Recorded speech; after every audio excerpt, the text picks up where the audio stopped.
बहुत बहुत स्वागत है सतीश जी आपका नई परख के मंच पर एक बार फिर। आज हम लोग आपके जरिए जानने की कोशिश करेंगे कि बिहार जहां चुनाव बिल्कुल सिर पर खड़ा हुआ है और पूरी राजनीतिक स्थिति सीटों के बंटवारे के चरण में चली गई है, तो वहां की असलियत क्या है? आपकी निगाहें बिहार की राजनीति पर खास तौर से रहती हैं। वैसे तो राष्ट्रीय राजनीति के भी आप बहुत अच्छे व्याख्याता हैं।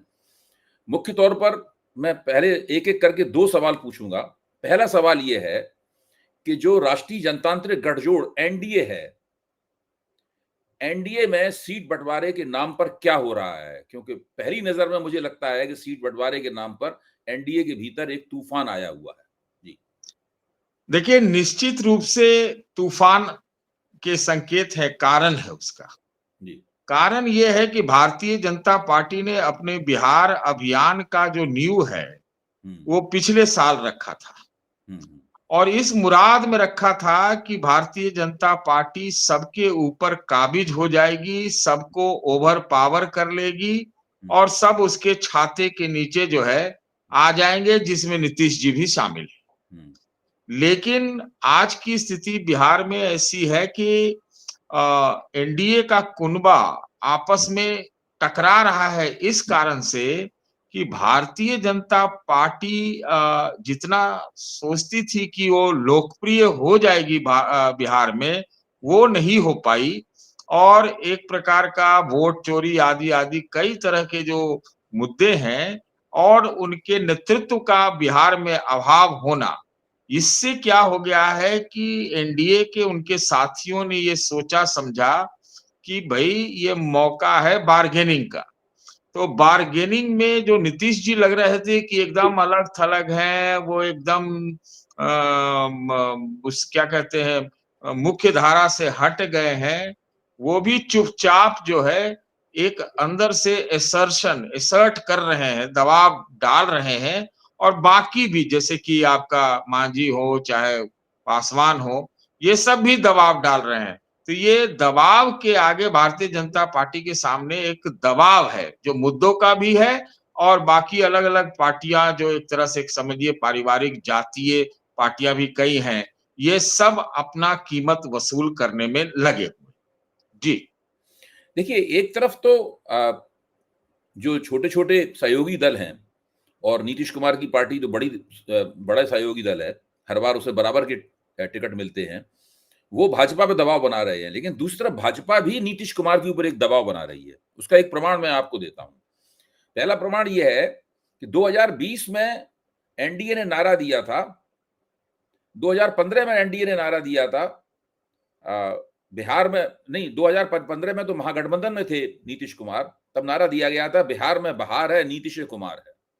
2020 में जब वो दूसरे पाले में चले गए, तब उन्होंने ये नारा दिया, क्यों करें विचार, ठीके तो नहीं ठीके है नीतीश कुमार।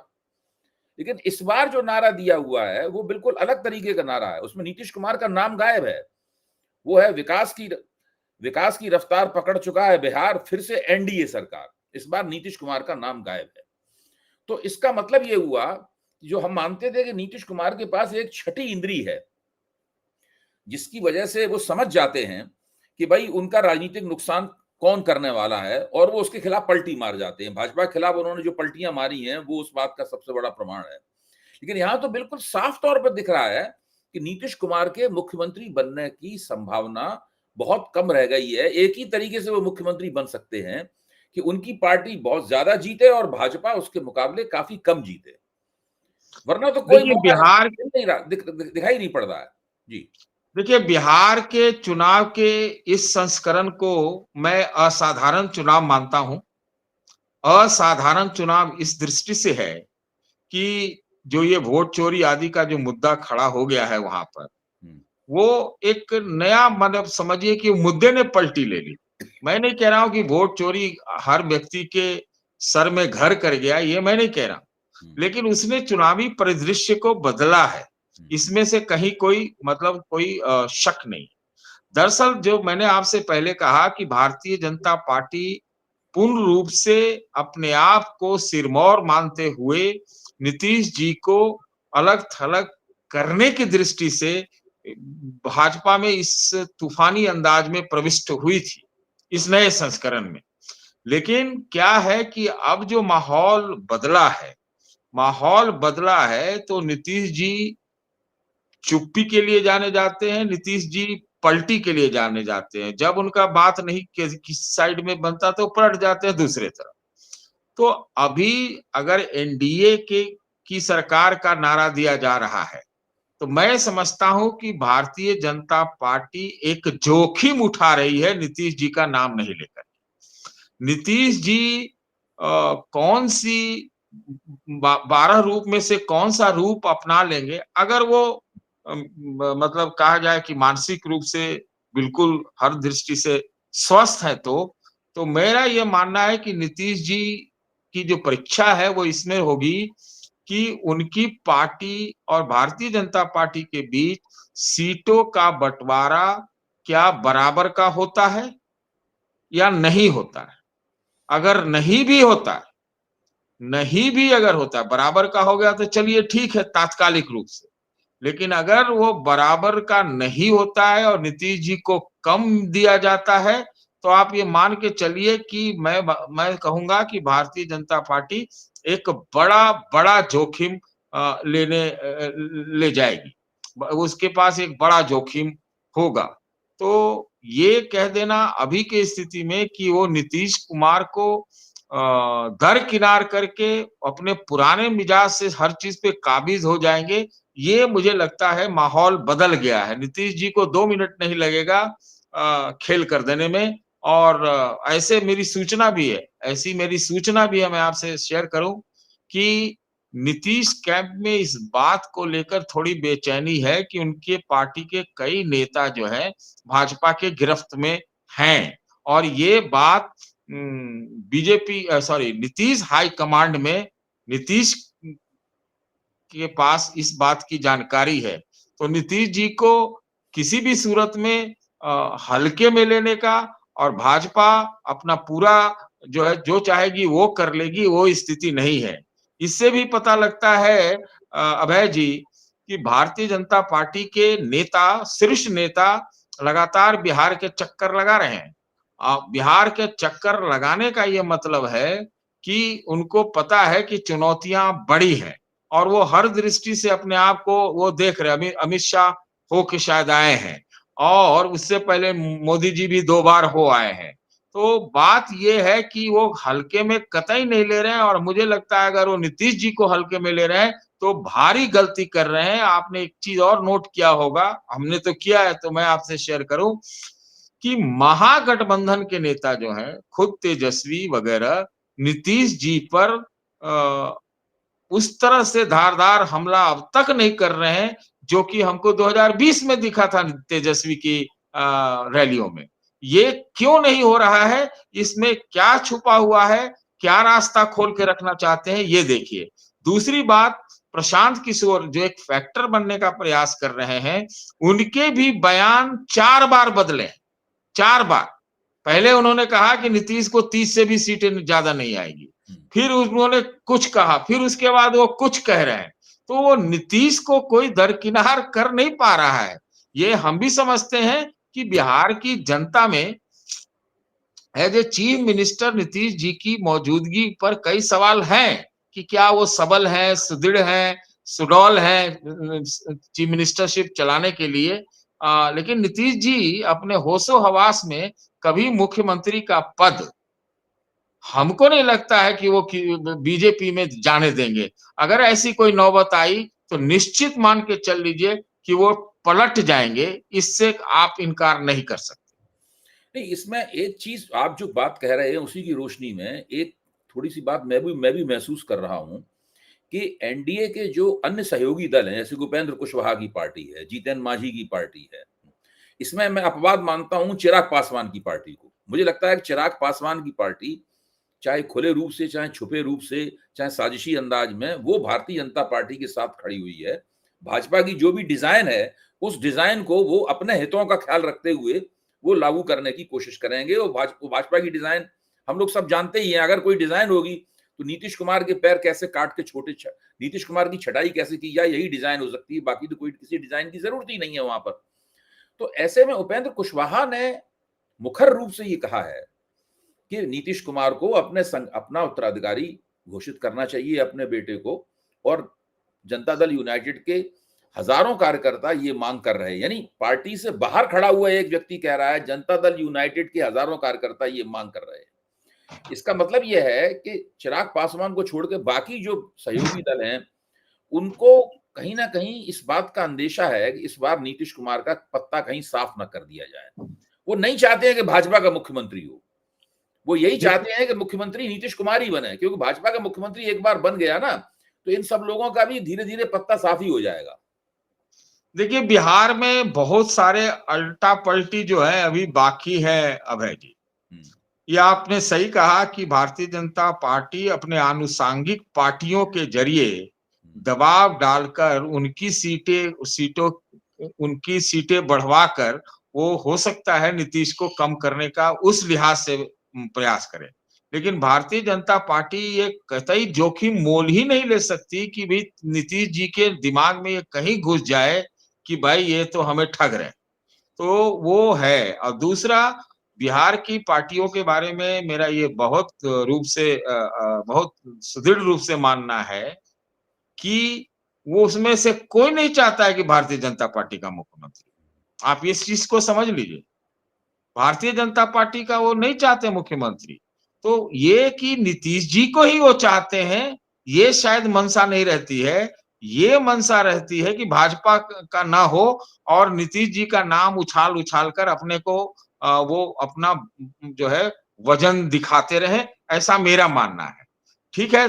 और अगर हम ये मान ले कि पासवान और नीतीश जी में पूरा एक वो पुरानी जो 2020 वाली याद जो है वो मिट गई है, उसको मैं नहीं मानता।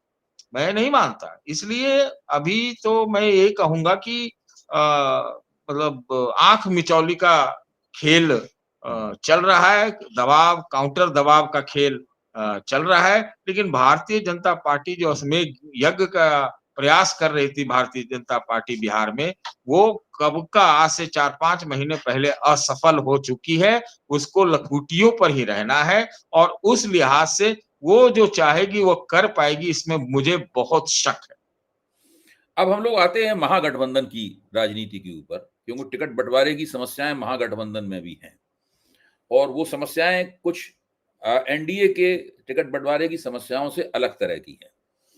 वोट अधिकार यात्रा जो बहुत कामयाब रही, उसमें राहुल गांधी और तेजस्वी यादव लगातार साथ साथ रहे। लेकिन वोट अधिकार यात्रा के खत्म होने के बाद में अब तेजस्वी यादव अपनी अधिकार यात्रा, बिहार अधिकार यात्रा कर रहे हैं, और उस बिहार अधिकार यात्रा में उनका फोकस महागठबंधन पर ना होकर राष्ट्रीय जनता दल के ऊपर ज्यादा है।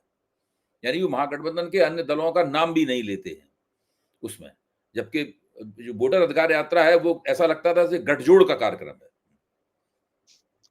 लेकिन ये बिल्कुल पूरी तरह राष्ट्रीय जनता दल का कार्यक्रम है, और उसमें वो उनकी तरफ फोकस ले रहे हैं। इसमें जो स्वतंत्र रूप से पत्रकार हैं, जो भाजपा के खुले या छिपे समर्थक नहीं हैं, वे भी ये कह रहे हैं कि राहुल गांधी द्वारा तेजस्वी यादव का मुख्यमंत्री के तौर पर नाम स्पष्ट रूप से न लेने के कारण महागठबंधन के अंदर कुछ समस्याएं पैदा हुई हैं, और उन समस्याओं का वो लोग कैसे निपटारा करेंगे, किस तरफ पूरा मामला जाएगा, ये अभी कोई कह नहीं पा रहा है इसके अंदर। तो आप इसके ऊपर आपकी अंदरूनी जानकारी हो उससे भी हमें वाकिफ कराएं, और अपनी समीक्षा से भी। देखिए, मेरी भी जानकारी आपसे कोई ज्यादा नहीं है, लेकिन मैं जो समझ रहा हूँ वो यही समझ रहा हूँ कि ये जिस तरह से कांग्रेस पार्टी ने कुछ समय पहले से अपनी मौजूदगी, मैं आपको याद दिला दूं सतीश जी, आपने पिछले अपने बातचीत में ये कहा था कि तेजस्वी यादव का नाम स्पष्ट रूप से मुख्यमंत्री पद के चेहरे का नाम कांग्रेस द्वारा स्पष्ट रूप से लिया जाना चाहिए। अगर वो नहीं ले रहे हैं तो इसका नुकसान हो सकता है। ये आपने पिछली बार चेतावनी दी थी। मैं उन्हीं बातों को कह रहा हूँ, मैं उसको दोहरा रहा हूं। पहले तो मैं ये कर दूं कि जी हाँ, मैंने कहा था और मैं अभी भी यही मानता हूं कि ये उनको नुकसान करेगा। अब जिस प्रकार से महागठबंधन ने बिहार में हवा बनाई, तो मुझे तो पहले लगता था कि इनका स्वीप हो जाएगा। ये भी मैंने आपसे कहा था। और लेकिन मुझे जो जानकारी मिली कि जो वोट यात्रा है वोट यात्रा से जो अपेक्षित इनको लाभ मिलना चाहिए था, शायद उतना नहीं मिला है। ये भी मैं आपको बताऊं, जो मेरी जानकारी है। मुद्दा ये है कि ये हो क्या रहा है? हो ये रहा है कि कांग्रेस पार्टी ने अपना मौजूदगी बिहार के अंदर, अभी से नहीं, करीब करीब अब तो 7-8 महीने हो गए, तब से बढ़ाने का एक तरफा प्रयास किया। इसमें उनकी कोशिश ये थी कि आरजेडी के ऊपर भी दबाव रहे कि हमारी पार्टी को इग्नोर ना करें, अलग थलग ना समझें। और इस लिहाज से वो पिछली बार इन्होंने 70 सीटें ले ली थी, जिसमें 30-40 का तो कोई, इस ढंग से देखा जाए उस बार तो कोई मतलब भी नहीं था। ये बात सही है। टिकट बिकने के आरोप भी लगे थे, और उस समय लालू जी जेल में थे। तो मतलब कहने का मतलब यह है, और 2020 वाला जो एक गरमा-गरम माहौल तेजस्वी ने पैदा किया था, ऐसा लग रहा था कि सरकार ही बना लेंगे, और सरकार लगभग बना भी लिया था। तो वो तेजस्वी सेंट्रिक चुनाव था, बिल्कुल। तो इस बार वो कांग्रेस चूँकि उपस्थिति दर्ज करके अपना भी वजूद दिखाना चाहती थी, उस लिहाज से कई तरह के बयान आए, परिवर्तन किए गए संगठन में, यात्राएँ हुई, वो भी अलग, पहले भी यात्रा उनकी हुई थी, कांग्रेस की यात्रा बिहार में। तो अब इसलिए ये घोषित नहीं कर रहे हैं, उसका कारण आप कांग्रेसियों से पूछिए तो वो बताते हैं कि यादव मुख्यमंत्री का नाम घोषित करने से क्या होता है कि बाकी जातियां थोड़ा विमुख हो जाती हैं। लेकिन 2020 में तो ऐसी बात नहीं थी। ये कारण इसलिए इसको बनाया जा रहा है, ढाल इस बनाया जा रहा है, ताकि कांग्रेस को सीटें अपेक्षा के अनुसार दिए जाएं। और ये टकराहट है कि जो आरजेडी के नेता से कल ही बात हो रही थी, बहुत बड़े नहीं है लेकिन हाँ ठीक ठाक है, वो कह रहे थे कि हम लोग 55 सीट सोच रहे हैं देने के लिए। अब ये 55 सीट, और कहा पिछले बार का 70 सीट, और कहा कांग्रेस की एक्टिविटीज जो हुई है पिछले 6-7-8 महीने में, राहुल गांधी अभी 3-4 बार हो आए हैं, और कास्ट सेंसस का इन्होंने भी मुद्दा जबरदस्त ढंग से उठाया है, और वोट यात्रा भी लेके निकल गए हैं। तो इस लिहाज से वो टकराहट है कि भाई सीटें कांग्रेस को कितनी दी जाए। मुझे लगता है वैसे, ये मेरा कयास है कि ये सीटों का मसला सॉल्व होते ही ये लोग तेजस्वी को मुख्यमंत्री का दावेदार प्रत्याशी घोषित कर देंगे, और घोषित करना ही पड़ेगा। नहीं तो भले ही आप वोट चोरी का आरोप लगाएं या जो लगाएं, लेकिन महाराष्ट्र में उद्धव ठाकरे का को घोषित नहीं करना, इसका नुकसान वहां पर अघाड़ी को हुआ, ये नुकसान इनको बिहार में भी हो सकता है। देखिए, जो आपने कहा बिल्कुल ठीक कहा। कुछ ऐसी सूचना भी वहां से आ रही है कि तेजस्वी यादव कांग्रेस को 52 सीटें देने पर सहमत है। उनका कहना है कि भाई शायद 19 सीटें जीती थी पिछली बार, कि जो 19 सीटें आपने जीती थी, एक तो 19 का अंक वो हो गया, उसके बाद जितनी सीटों पे आप दूसरे नंबर पर रहे उनको जोड़ दिया जाए तो आपकी 52 सीटें बनती हैं, आप 52 सीटें ले लीजिए। कांग्रेस का तर्क ये है कि हम पहले ऐसी स्थिति में अभी नहीं है, हमने लोकसभा में भी कुछ प्रदर्शन किया है और हम अब लगातार, हमारी पार्टी अभी वोटर अधिकार यात्रा निकली है, ये सब कांग्रेस का तर्क है। तो कांग्रेस ये 52 का जो फिगर है इसको बढ़ा के 60 की तरफ, 62 की तरफ, 65 की तरफ ले जाना चाहती है। कांग्रेस इस बात को समझती है कि पिछली बार की तरह 77 सीटें तो इस बार नहीं मिलेंगी। बहरहाल, तो ये जद्दोजहद चल रही है। एक चीज जिससे मैं थोड़ा चौंका हूं, तेजस्वी ने अपने एक वक्तव्य में शायद कल ही ये कहा है कि उनकी पार्टी सभी सीटों पर चुनाव लड़ने के लिए तैयार है। देखिए, तेजस्वी यादव की पार्टी बिहार की नंबर 1 पार्टी है। सब लोग जानते हैं कि बिहार में अगर इंडिया गठबंधन चुनाव जीता तो तभी जीतेगा जबकि तेजस्वी यादव की पार्टी बहुत अच्छा प्रदर्शन करेगी, और वो एमवाई के अपने आधार से आगे बढ़कर भी कुछ दूसरे समाज के हिस्सों के वोट भी उसे मिलेंगे, तभी वो अच्छा प्रदर्शन कर पाएगी। एमवाई का आधार तो उन्हें मुख्य विपक्षी दल बनाए रखने के लिए पर्याप्त है, लेकिन बाकी तो और चाहिए चुनाव जीतने के लिए ना। पिछली बार मुझे याद पड़ता है कि 2020 के चुनाव में मतदान से कुछ पहले एबीपी चैनल ने वहां विधानसभा परिसर में ही एक पूरा स्टूडियो लगाया था, तो मुझे भी उसमें ले गए थे, और उसके अंदर हम लोगों ने यही सब बातें कही थी। सवाल ये है कि मुस्लिम यादव के अलावा तेजस्वी को क्या मिलेगा, मिला भी, और वो चुनाव जीतते जीतते रह गए। तो वो, लेकिन उनकी तरफ से इस प्रकार की घोषणा को मैं बहुत अच्छी रणनीतिक घोषणा नहीं मानता हूं कि हम सब सीटों पर चुनाव लड़ने के लिए तैयार हैं। देखिए अभय जी, मेरी समझ तो यही कहती है कि ये जो रसाकसी है वो सीटों के अलॉटमेंट को लेकर है। वो एक प्रकार से मैसेजिंग की जाती है कि भैया आप थोड़ा मान जाओ, कांग्रेस वाले भी थोड़ा औकात में रहिए, अपने औकात के हिसाब से ही सीटों के लिए तैयार रहिए। ये एक मैसेजिंग है, लेकिन इन मैसेजेस का कोई ज्यादा कोई महत्व नहीं है। तरह तरह के बयान दिए जाते हैं और रसाकसी में अंततः मुझे लगता है कि इनका सीटों का बंटवारा ठीक ठाक हो जाएगा, और नहीं होगा तो ये फिर सुइसाइड करेंगे। ये सब ये महागठबंधन का ही सुइसाइड हो जाएगा। अगर वो कहते हैं तेजस्वी यादव की वो अकेले लड़ लेंगे, तो वो आप समझ सकते हैं लड़ने के स्थिति में है क्या? क्या आप 2020 का चुनाव अकेले लड़े थे, या कौन सा चुनाव अकेले लड़े हैं? नहीं नहीं, तो बुरी वो, तरह हार जाएंगे। हाँ वही, तो फिर वो सुइसाइड ही होगा, पॉलिटिकल सुइसाइड। दूसरा, कांग्रेस पार्टी इतना भाव भंगमा बढ़ा के चढ़ा के उसके बाद जो है वो पीछे हटती है, और ये कुछ तो वो नहीं होगा, बिल्कुल नहीं होगा। हाँ, एक प्रश्न जरूर है, और वो कांग्रेस के लिए शायद प्रेस्टीज, इज्जत का भी सवाल है कि भाई उनको सम्मानजनक सीटें देनी पड़ेगी, और उनको वो लेके रहेंगे, ऐसा मेरा मानना है। और दूसरी चीज क्या है कि कांग्रेस की महत्ता तो इस बार चुनाव में है बिहार में, इसमें से कहीं दो राय नहीं। अगर वो युवाओं को रिझा रहे हैं, तो ये राहुल गांधी भी युवाओं को रिझा रहे हैं। कम ही रिझाएं, लेकिन रिझा तो रहे हैं। अभी तो हाइड्रोजन बम भी आना बाकी है, वो बीच चुनाव में ही आएगा लग रहा है। तो हाइड्रोजन बम में क्या है पता नहीं, क्या है देखते हैं क्या हुआ, उसका भी तो कुछ असर तो निश्चित रूप से होगा।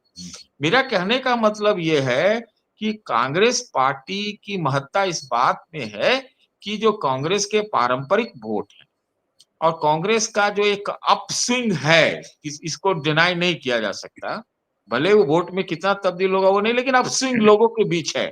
तो क्या है कि फिर जो दलित